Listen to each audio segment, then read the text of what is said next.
Condition भरणं होत नाही आमच्याच्याने. तुम्हाला आरक्षण नाही भेटलं उपोषणानंतर काय सांगेल? का नाही भेटणार? आम्हाला आरक्षण पाहिजे. आम्हाला आरक्षण नाही पाहिजे. आम्हाला आमच्या मुलाच्या शिक्षणासाठी आम्हाला आरक्षण पाहिजे आणि आमची मुलं नोकरीला लागावे. कुठलं गाव तुमचं? धाराशिव जिल्हा. तुम्ही मरोजांगेसाठी इकडे आला हा, कशासाठी आला? आम्ही दादांनाच पाठिंबा देऊन इकडे आलात. दादांच्याच पाठीमागे आहेत आम्ही. आम्हाला आरक्षण द्या. आम्हाला कशाचं काही लेणं देणं नाही. आरक्षण हे आमच्या जखमेवरची पट्टी आहे. सरकारने ती पट्टी लावायची हक्क आहे. ती आम्ही हक्क माहित आहे. आम्हाला आरक्षण हक्क आहे आमचा. ती हक्क द्या. बाकी काय नाही पाहिजे आम्हाला.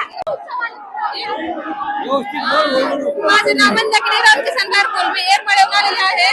तर आमच्या ह्या सरकारला, माय बापाला सरकारला अनेक विनंती आहे की आमच्या दादांना उपोषण करायची वेळ येऊ देऊ नये आणि आमच्या हक्काचं आरक्षण आम्हाला द्यावं. आम्ही कुणाच्या ताटातलं घेत नाही. आमच्या हक्काचं आरक्षण आहे, आम्हाला तिथून मिळालं पाहिजे. कारण की दादाची आता परिस्थिती उपोषण करण्याची नाही आहे आणि आमच्या दादाच्या केसाला धक्का म्हणजे देवेंद्र फडणवीसच्या जीवाला धक्का.